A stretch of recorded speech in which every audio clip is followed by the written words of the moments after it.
It's hard for me to wrap my head around this, but are you all really planning on coming to this event? I'm honestly surprised you're even considering it. Nancy, why would you say something like that?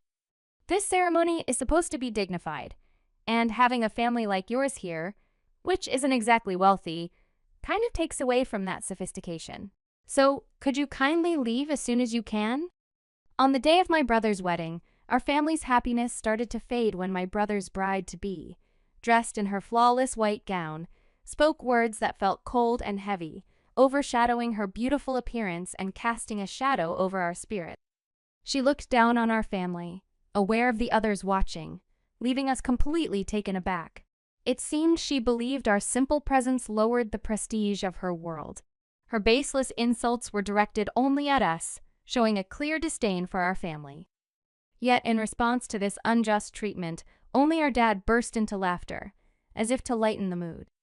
"Hey, what an interesting situation," Dad said, his laughter surprising everyone around and bringing a moment of silence to the crowd. "I'm Karen, 22 years old, living a pretty normal life. I graduated from an average university and now work as an admin at a reputable company. Ordinary is probably the best word to describe my journey so far. My dad, on the other hand, is a renowned figure in neurology. After years at a university hospital, he started his own clinic. Now semi-retired, he focuses fully on brain research. The clinic is currently managed by a protege of his. My parents and friends often ask why I didn't follow in the medical footsteps.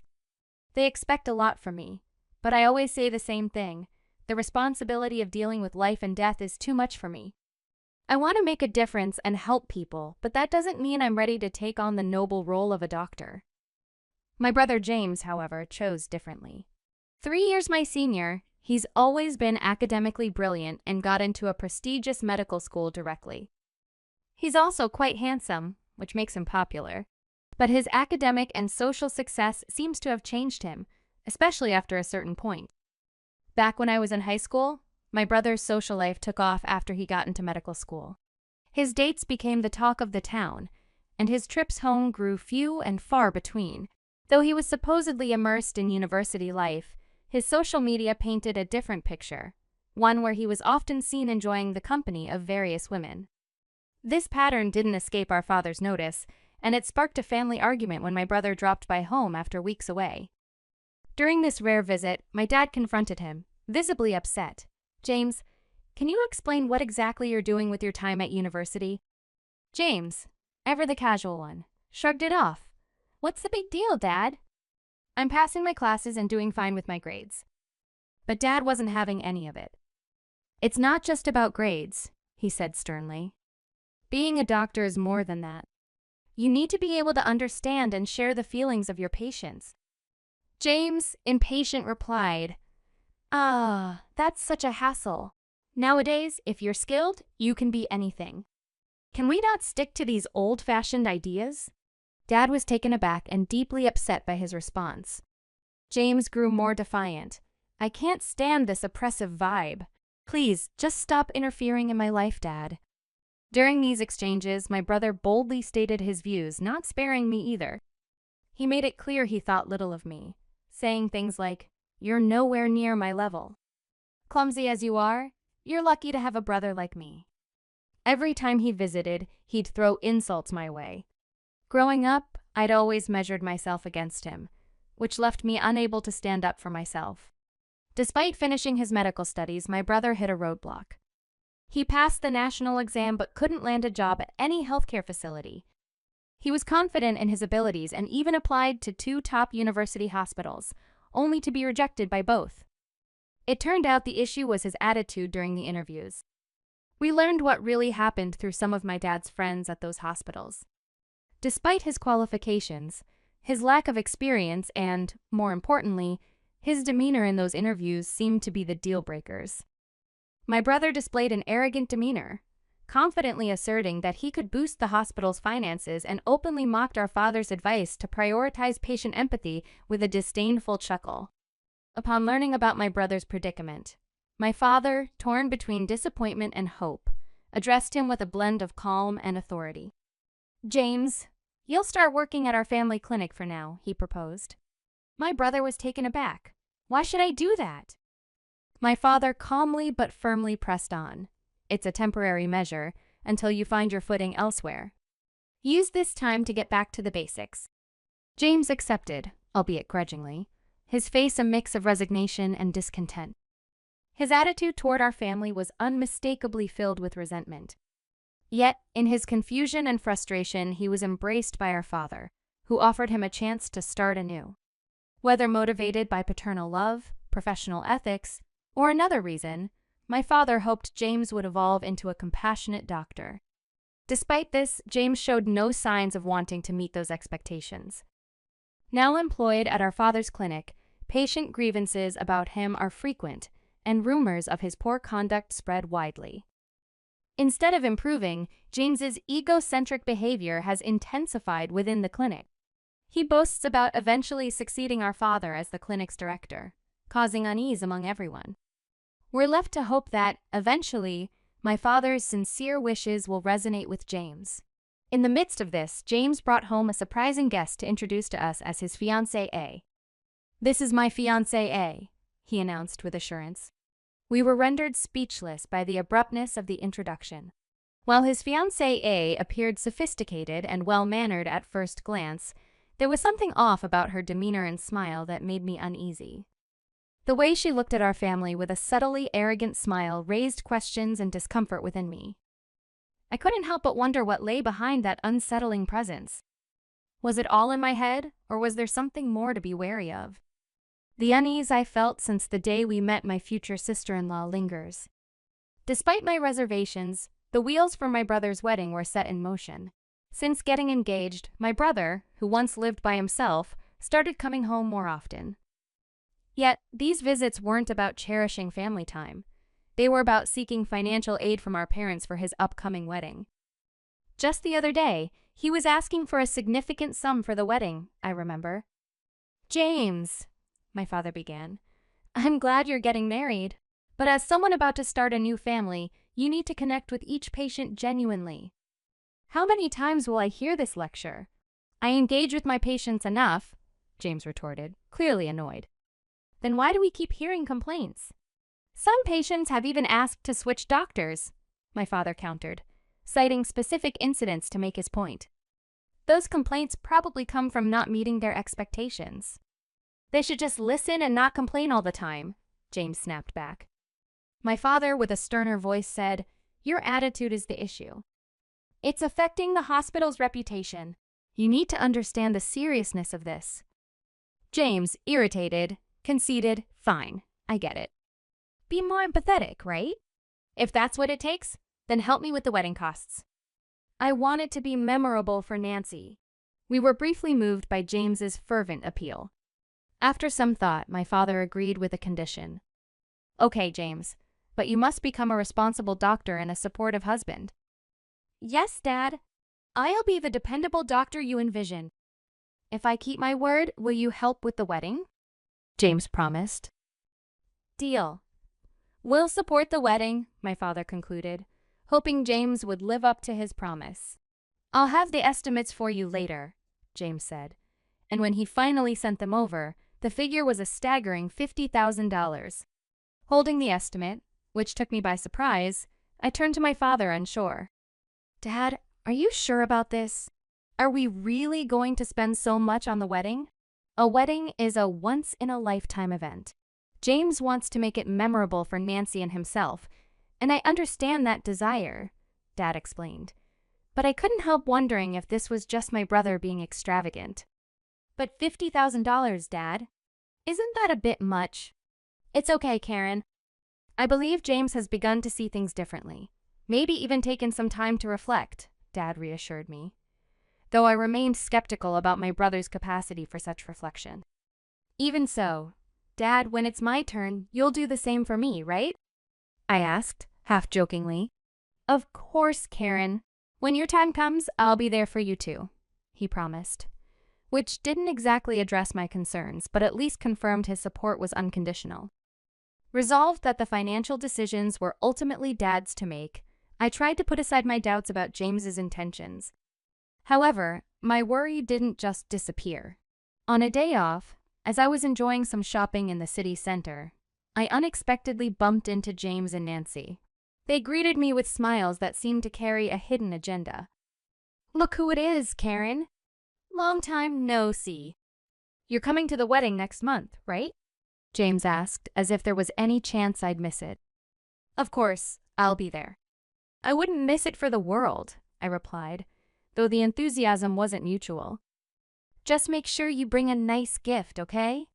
James added, setting an awkward tone. Nancy then chimed in. "Karen, have you thought about how much you're going to give for the wedding gift?" I hesitated.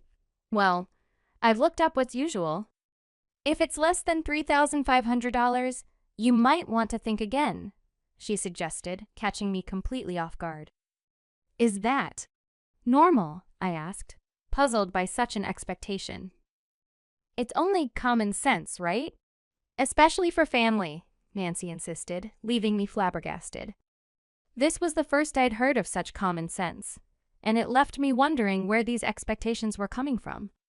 Understanding the usual range for a wedding gift from siblings to be around $800 to $12, I had initially decided to generously contribute $2,000 to steer clear of any potential friction.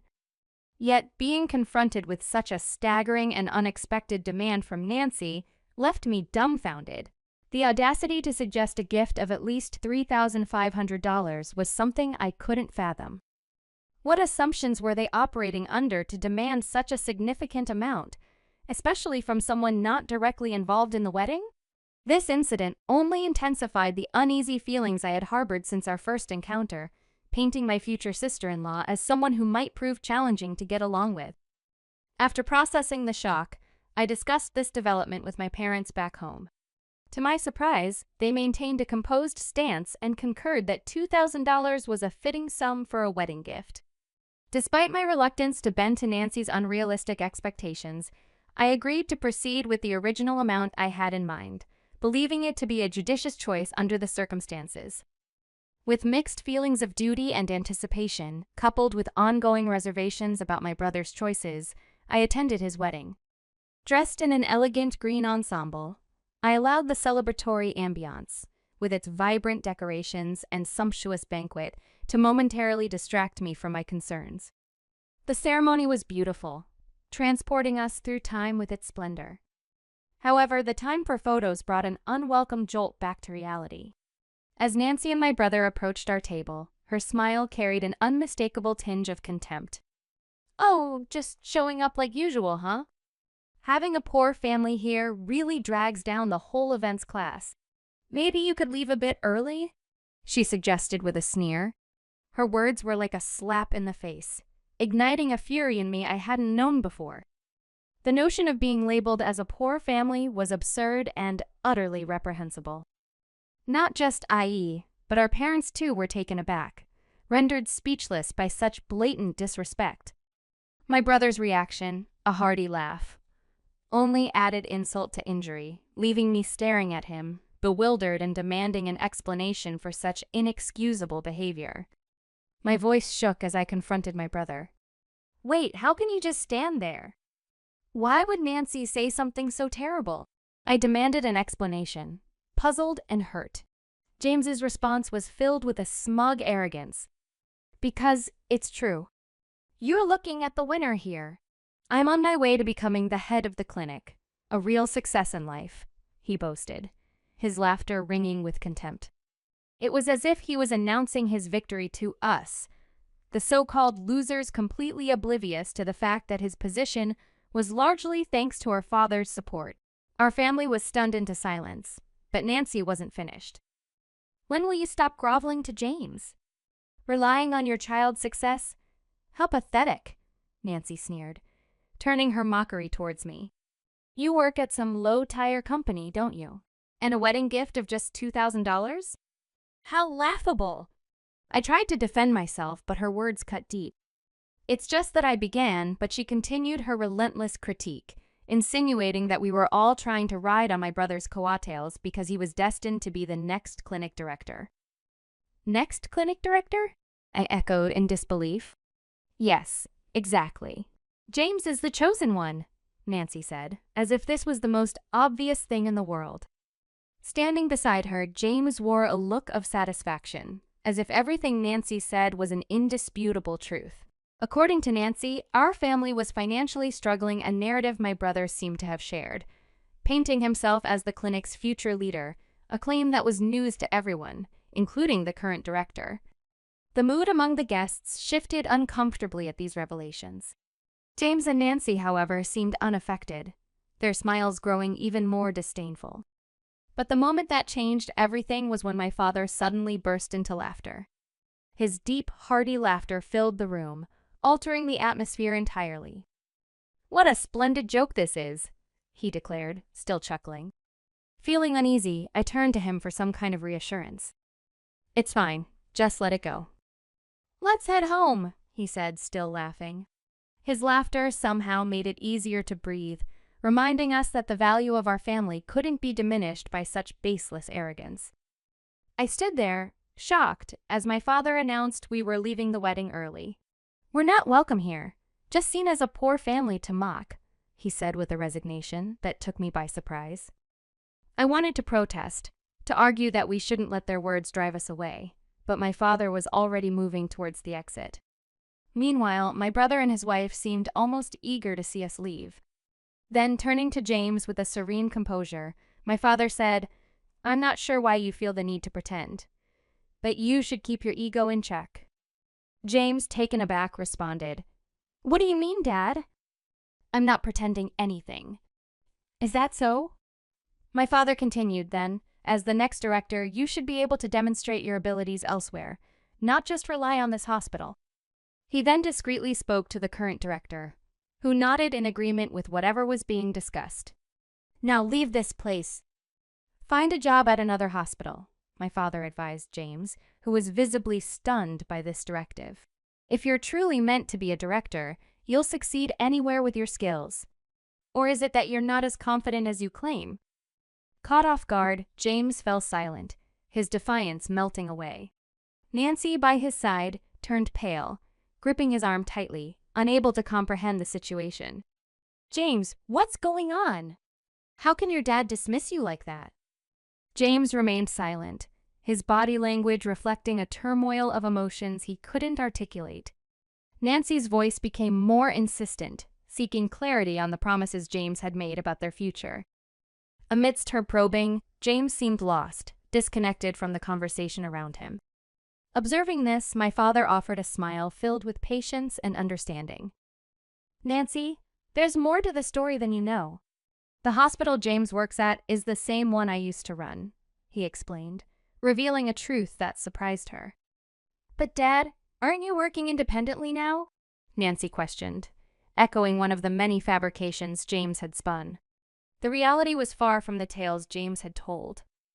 My father's gentle clarification began to unravel the web of deceit, painting a picture of the situation that was rooted in truth, not in the inflated stories James had shared.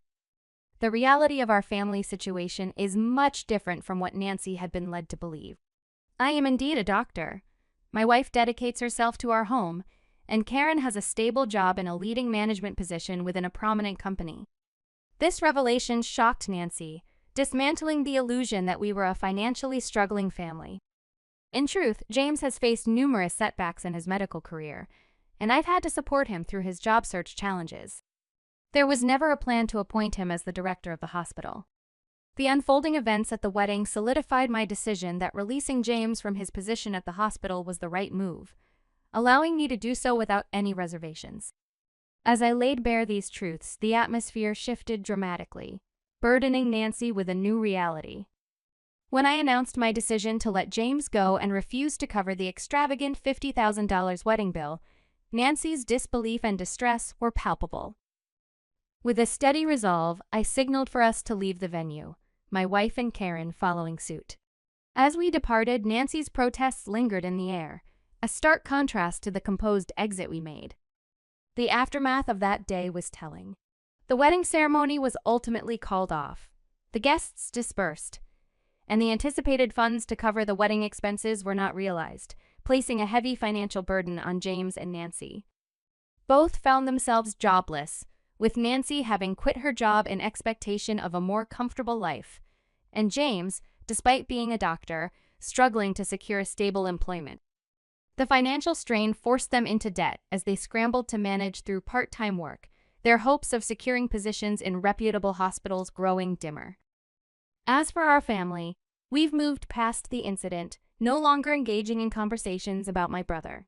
My parents have shifted their focus away from his future, bringing back a sense of peace and contentment to our home. This experience has underscored a crucial lesson: no matter one's intellect or qualifications, without empathy and respect for others, acceptance in society remains elusive. I believe that being able to connect and communicate effectively with others is more crucial than having top-notch grades. This is something my fath Nancy Eyre has always emphasized, and it's a principle I hold dear. I'm dedicated to becoming someone who can really resonate with people on a personal level. Moving forward, I'm committed to putting even more effort into enhancing my ability to interact and build meaningful relationships with those around me.